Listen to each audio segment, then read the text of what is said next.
Investor's Edge with Gary Kaltbaum. Straight talk about you and your money. Now from the Biz Talk studios, here is Gary Kaltbaum. And welcome once again to Investor's Edge. I'm Gary Kaltbaum, your host. Hey, thanks for being with us today. Glad you're here, ladies and gentlemen. Happy that you are listening. It would be, I wish I even knew what day it was. It was such a crazy day today, but it is July 24th. It is Wednesday. It's 2024. Hope you're having a good day. Hey, in case you don't know, this is serious talk about everything that affects you, right? And your money and the markets and the economy and your jobs and your industry and everything else that's meaningful, everything else that matters. We put accentuation on the markets, of course, and we're going to have lots to talk about today. We'll also cover goings on in Washington, D.C., as that is muy importante at this time. A lot of things happening today. We're going to get to that later, if you don't mind. Really want to do markets right now because we had one of those moments today that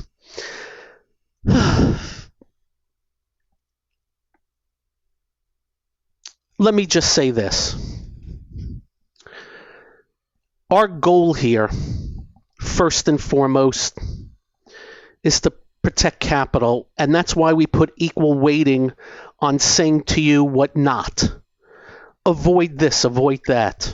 It's why we do shows on scams. It's why every time somebody gets scammed and we read about it, we tell you about it and watch out for it. So the first thing we always want to do, hey, be careful of this. And then we try to give you reasoning behind it. In the case of Beyond Meat, remember when the stock was going insane to the upside, and we just simply said to you, take a step back and you tell me if eating plants instead of that great burger or steak is really going to catch on in a way that it's going to grow and grow and grow. And you know what's happened to Beyond Meat? Or the Rivian, when they brought it out public and within days they were touting it like crazy, but it had $170 billion market cap and they hadn't sold a car. And the market cap was almost equal to GM and Ford, even though GM and Ford had $260 billion in revenues. And of course, Rivian dropped 90%. These are the things we try to do here. And a lot of it is easy. The Rivian, that wasn't hard for us. It really was not hard for us. Beyond Meat wasn't that hard. And in case you don't know, we do a lot of work. We do a lot of homework. When I go to Publix supermarket, I don't just go there and get whatever I need to get. I will take the manager on the side and just ask questions about this, that, and the other thing. Like they have this now Prime drink. You know who Logan Paul is? Who, by the way, is a great professional wrestler, too.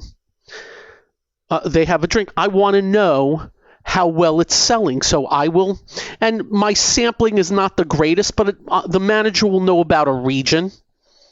So that's the type of legwork we do. But also,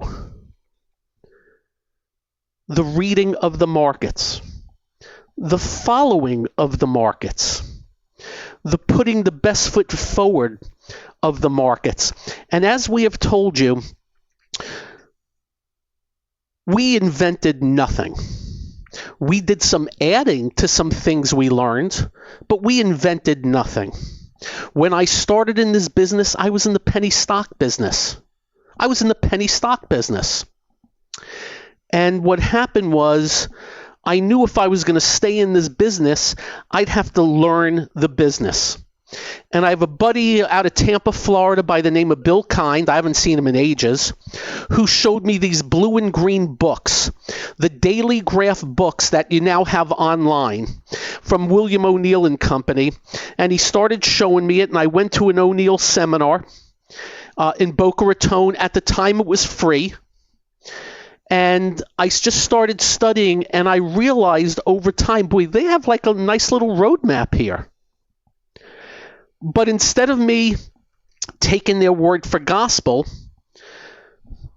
I studied and studied and studied and practiced and tried and made error after error, and then I got a little successful here and there, and then error after error, and then successful, and back and forth, because to this day, I'm still learning. And throughout the years, we realized that, man, the market does follow a script.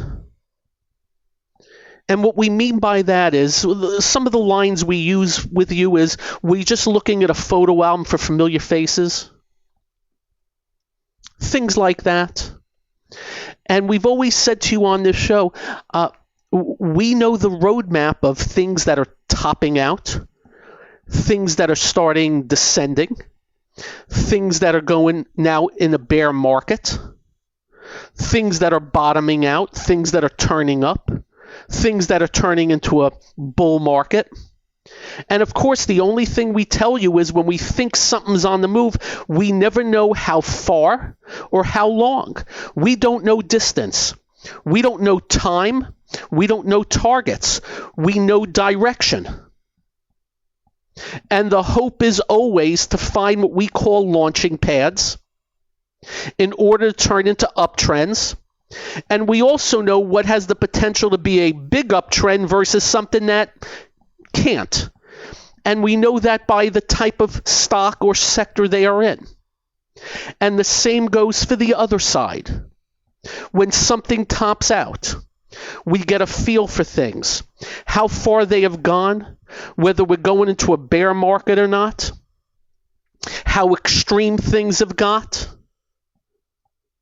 And recently we hit moments, and I've been constantly harping on for, I don't know, months now, about how concentrated the market was. Harping on it to the point where today, and this is an amazing number, and by the way, this outcome comes from how good these stocks have performed versus the rest. The top 6 stocks in the S&P 500. Now, there's 500 stocks in the S&P. 6 stocks are over 30% of the S&P, which means 494 stocks are 70%, which means these 6 have this gargantuan influence on the S&P 500. Gargantuan. 8 stocks are about 48% of the NASDAQ 100. So 92 stocks are 52%, 8 stocks are 48%. So we have said to you, not tongue-in-cheek, not sarcastically, they better never get these stocks because the indices will be in trouble. And we have rode these stocks because they have been working. Whether it was NVIDIA on January 8th and again on their last gap to the upside, recently Apple, Microsoft, Meta, Facebook, or the like. Which leads us to 2 Thursdays ago. You remember that day? So that day, the small and mid caps really woke up. Remember that day? We came on this show and I believe we used the words, they look like they came out of their coma.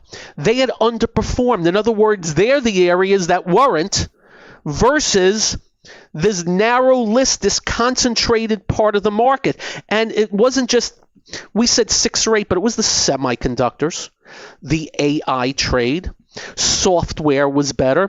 But really, it was just technology as a whole with a major influential part from these names. And you know the names they were. So on that same day that the small and the mid caps woke up, they smacked the living crap out of those other areas that had worked so well. And what did we say that day? It felt like a shot across the bow. a shot across the bow. Imagine that. I'm trying to give a good analogy here. Imagine if you're in war and you are advancing and there's nobody to stop you. Imagine that. And then all of a sudden, you hit a brick wall of defenders. And they start fighting back. That's what happened 2 Thursdays ago with those areas. And they got beaten up good that day. Up next, we'll walk you for a couple of weeks. You'll get it. I'm Gary. This is the one and only Investor's Edge.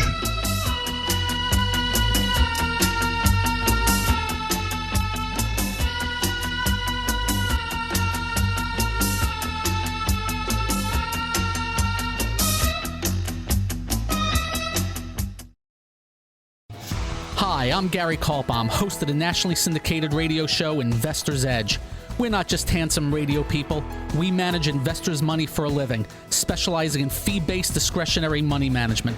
No big commissions, just a fee on the assets that's managed. We also provide a full range of personalized services, including retirement planning, fixed income, and educational needs, all to assist you in achieving your financial goals. Understanding not all individuals have the same needs, we'll carefully evaluate your personal goals to determine a proper investment strategy. If your current approach to investing is not getting you to where you would like to be, call us to make an appointment for a complimentary portfolio review.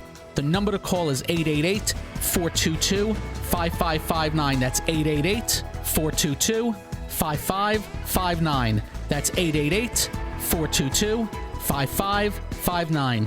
Investment advisory services offered through Kaltbaum Capital Management. It's time to switch on the integrator units and get the brain cells working. You're listening to Hey, this promises to be fun. Investor's Edge The last bastion of quality programming. with Gary Kaltbaum. It doesn't get better than this.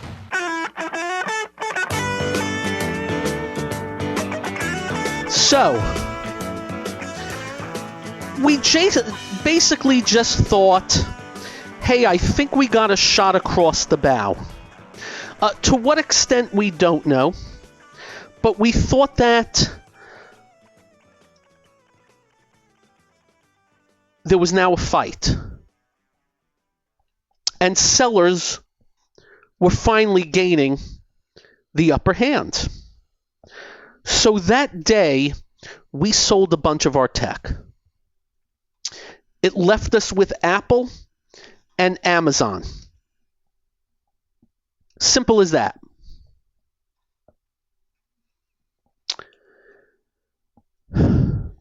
They dropped the NASDAQ 100 on its head. 4 days later, another shot across the bow. That was last Wednesday. Last Wednesday, we sold the Apple and Amazon out of tech. And we love tech, and we're out. And we told you so. And the Thursday before, Microsoft also we sold, Meta. And we got some emails from people, boy, Gary, you're really... And we just said, here's the issue we had. And we had some issues. Number one, just what we have told you. The concentration of these stocks were beyond the beyond. So much money was coming out of so many places and going into these areas. And we felt there was I guess the word is, just get in that thought process. Just get in that thought process. Because as you know, we always talk to you about human nature, fear and greed. And when portfolio managers get together in the morning and they're looking and they see, how come we don't own any NVIDIA the last 6 months? How come we don't? Well, guess what they start doing? It's the chase. And we're not putting them down. This is not an indictment. Human nature states that people are going to look for the fastest horses, but if you're buying after a big move, you're buying out of discipline. So last Wednesday, the NASDAQ had another shot across the bow, and we're here telling you we're out of tech. And we never know what's next to come. We really don't, though we have a good idea of what's going on. Remember, what we talk about here is we know what's at hand. We don't need somebody to tell us, oh, we think the so-and-so is going to be so-and-so 6 months from now. We don't need that. We just need what the market's telling us now. And knowing we're in the midst of earnings season, that anything's possible, somebody can announce something, we get it, we understand it, so we look for what we call the weight of the evidence. We scan 1,500 stocks after the close every day. We scan 200 sectors and subsectors. We scan countries. We scan commodities. And sometimes we do it twice.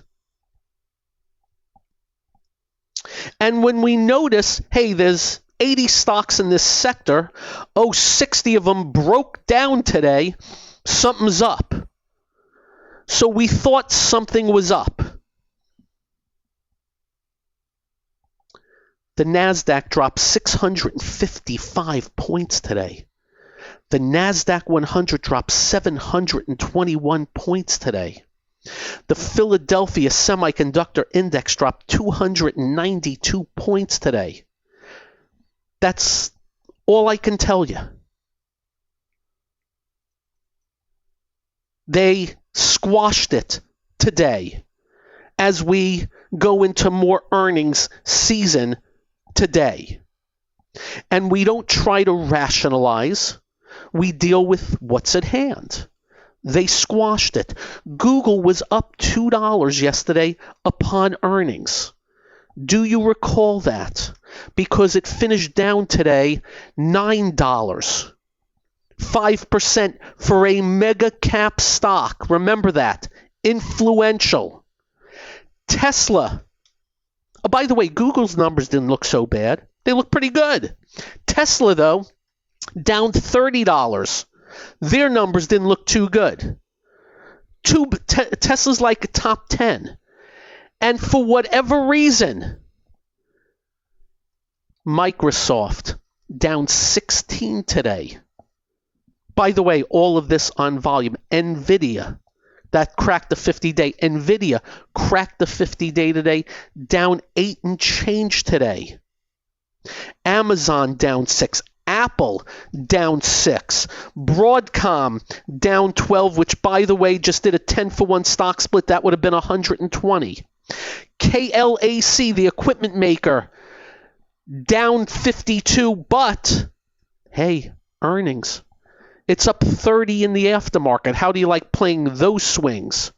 Lam Research down 50 today. That'll be up some on KLA 10 core. ASML Holdings down 60 today. Monolithic Power down 58 today. 5, 6, 7, 8, 9, 10% moves in tech today, with the stocks down 5.41%. So let me state for the record, another big shot across the bow today, notwithstanding a crap load of earnings coming up, and who knows? I don't know what's going to, I don't know what's going to gap up. I don't know what's going to gap down.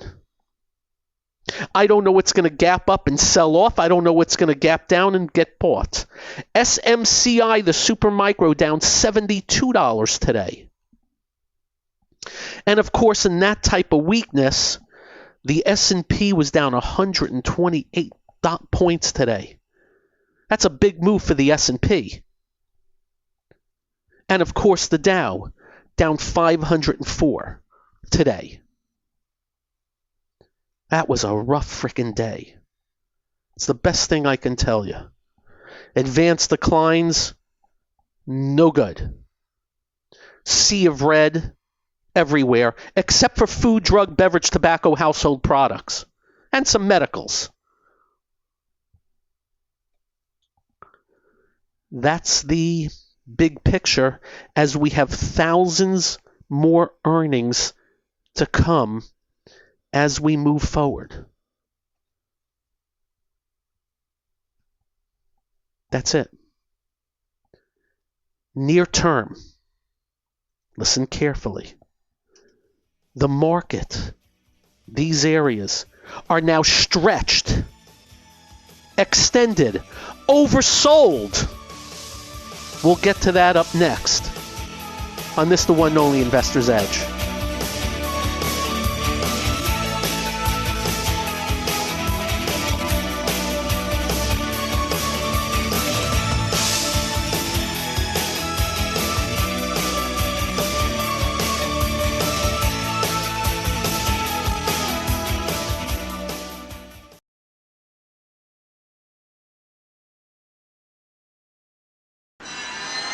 Listening to America is talking.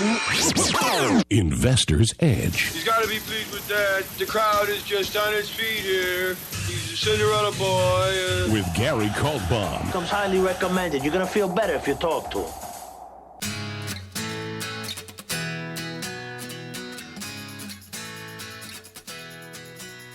So, do you remember, I don't know, 10 days ago we said the oscillator and the market was very, very overbought? Well, we've kind of gone coast to coast, from very overbought to we're really oversold. So we could bounce tomorrow. But how do I put this? I think for right now, the die is being cast. Has been cast, notwithstanding some individual stuff on earnings. I can tell you IBM is up $7 on earnings to 191. I can tell you KLAC is up $25 to 780. I can tell you ServiceNow, which closed at 730, is at 770 in the aftermarket. Ooh, $40. After dropping 35 today, though. I can tell you Chipotle, which just did a 50-for-1 split, is up $5 in the aftermarket to 56. The problem is it was just 69. So we consider that a bounce. Then I can tell you Ford, though, down 12% in the aftermarket. But what I can tell you is our thesis, our theme on technology, boy, oh boy, into more fruition today, notwithstanding random, vicious bounces at any time. They came after today.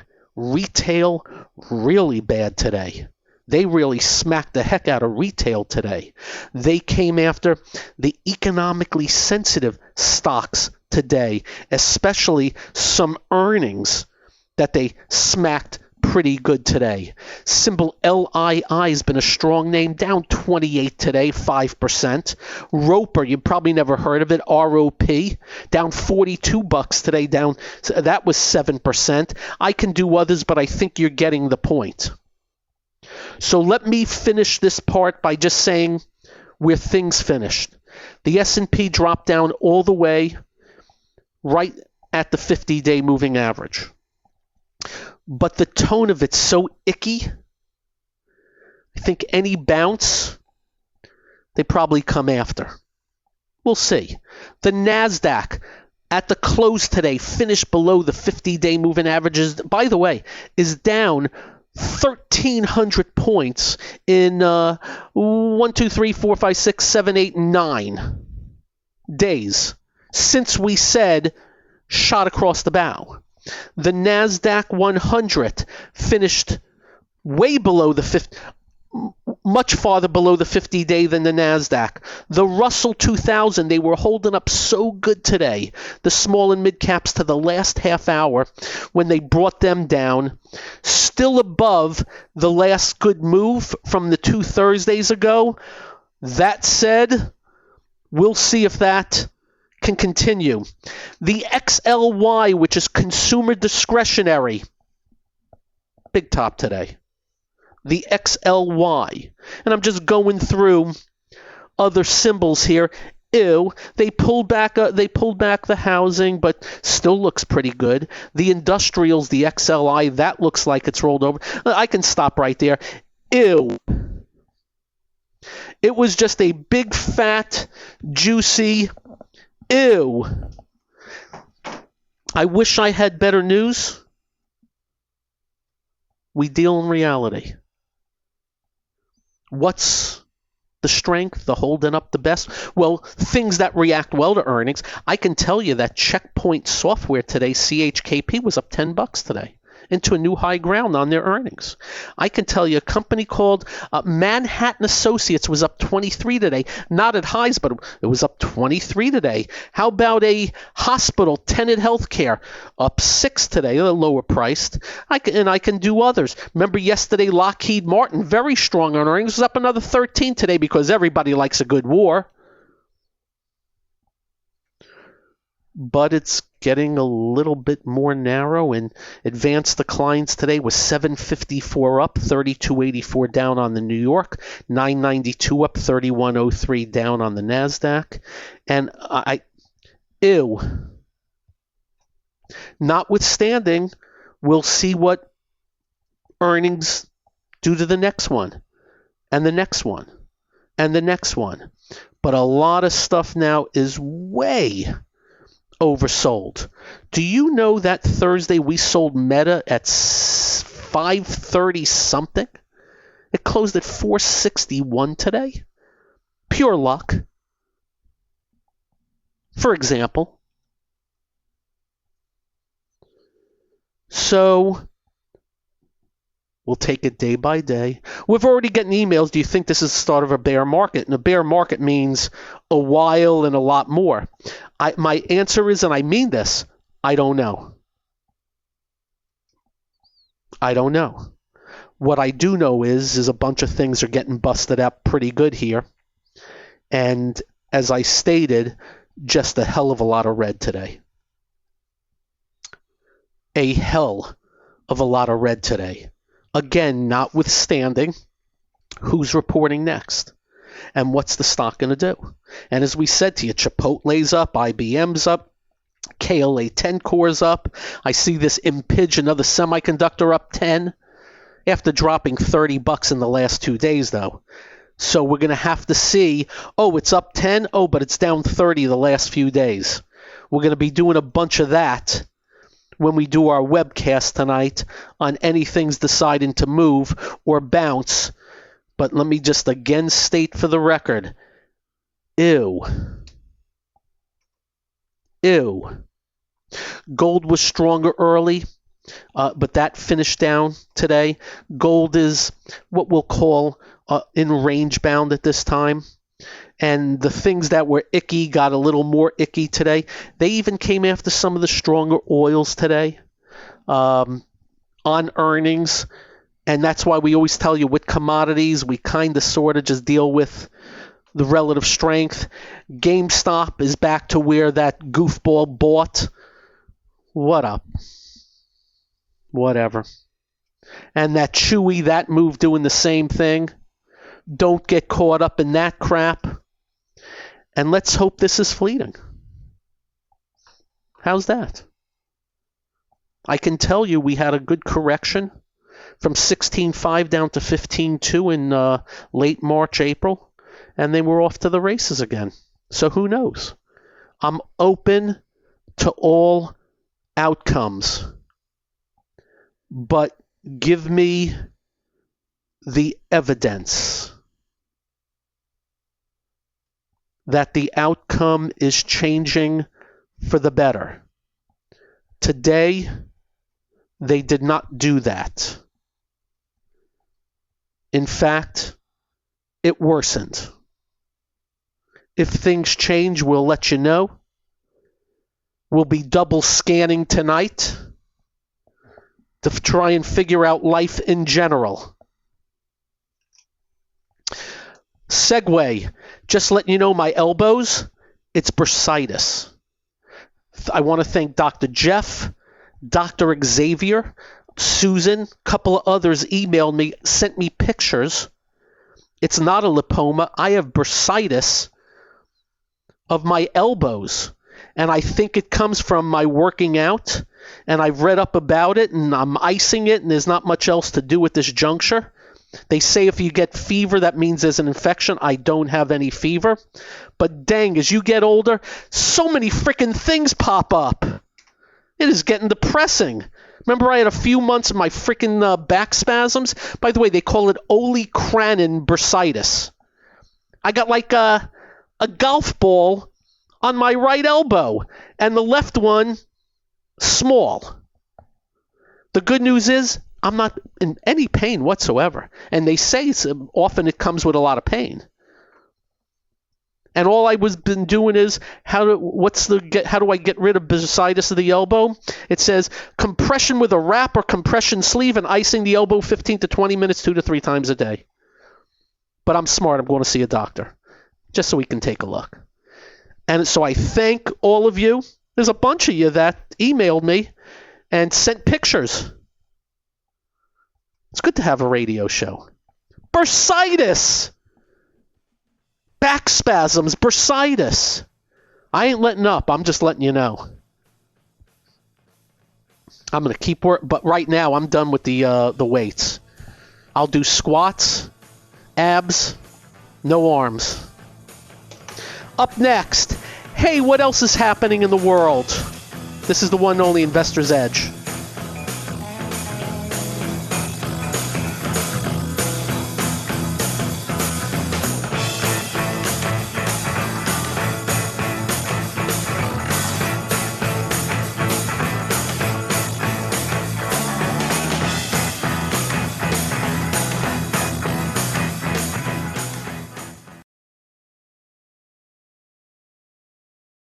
You're listening to What are we waiting for? Well, what are you waiting for? 1, 2, ready, go. Action! Investor's Edge with Gary Kaltbaum.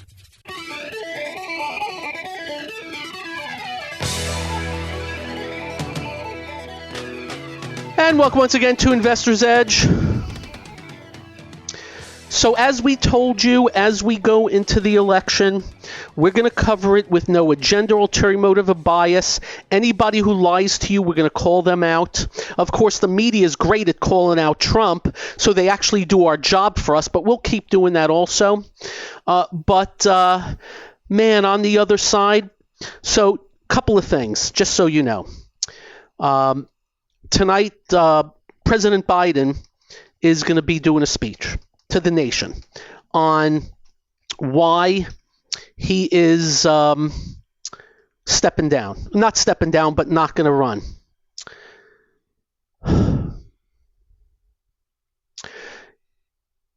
He has the media and his celebrities and the other politicians lying out their arses to you that it's on his own volition. He was forced out by the elders, the powers that be, the crushing from the celebrities and the politicians, and we are now finding out they threatened him with Article 25. What I want you to do is go look at Article 25, and it's out there, and that would make a lot of sense. So he's stepping down, forced to step down. Now, the other side of the next scam is going to be that Kamala Harris is now going to be the end-all, be-all, the greatest thing since Pop-Tarts. They're lying to you. In case you don't know, the media has never been happy with her. And to give you an example, Axios, who I've complained about to you before, in 2021, they called her the border czar. They called her the border czar. And of course, she has done a magnificently terrible job with the border. Axios puts out something today, an article about, it's mistaken and the Republicans are full of it, that she has never been the border czar, even though Axios reported back in 2021. Axios comes out with an editor's note today, the grapefruits of these lying sacks. This article has been updated and clarified to note that Axios was among the news outlets that incorrectly labeled her the border czar in 2021 because they were called on the carpet. These medias, they're insane. And it all comes down to they think we're all jackass stupids. So they think they can get away with anything. Anything. All the bull crap, they think they can get away with anything. They're out talking about Kamala Harris earned the nomination. From the grassroots up. That's what Chuck Schumer and Hakeem Jeffries are out there saying now. Earned from what grassroots were that? It was a selection kicking everybody to the curb. It's amazing to watch. It's like if I came on here and said to you, I just got off the basketball court with LeBron James. I beat him 21-17, and he played his butt off. It's like you walk outside and it's raining, and you tell everybody it's sunny out. This is what they don't even care that there's video. They don't care that there's reporting. They don't care that there are facts. They're all talking about the record of Biden. The greatest record of any president. That's the line. The people that forced him out are saying the greatest record of any president. Really? 10 million people through the borders. Massively higher prices for everything. Said it was transitory. 2 trillion plus yearly deficits. Massive amounts of debt. Afghanistan, where the women have gone back into the dark ages. The world is on fire in so many areas of the globe, but the greatest president of all time, and they say it with a straight face. But I'm letting you know, when they go into the back rooms, I guarantee you they're looking at each other and saying, I can't believe I said that. How the hell did I say that crap? So we're just letting you know we're going to cover it. We're going to cover the policy issues. We're going to cover everything. They were out today saying that Kamala Harris is a moderate. She wants a 35% corporate tax. She was one that wanted to defund the police. And I can go on and on. Complete payments to anybody coming across the border for their health care and everything. On and on and on. She is left of Biden, who is left of Sanders. And we're going to cover it. Because we, the people, cannot take more of them. And that goes for all of them.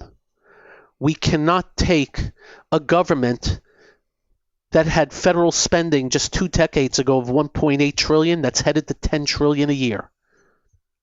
We can't take a government that's spending more than $2 trillion a year than we send to them.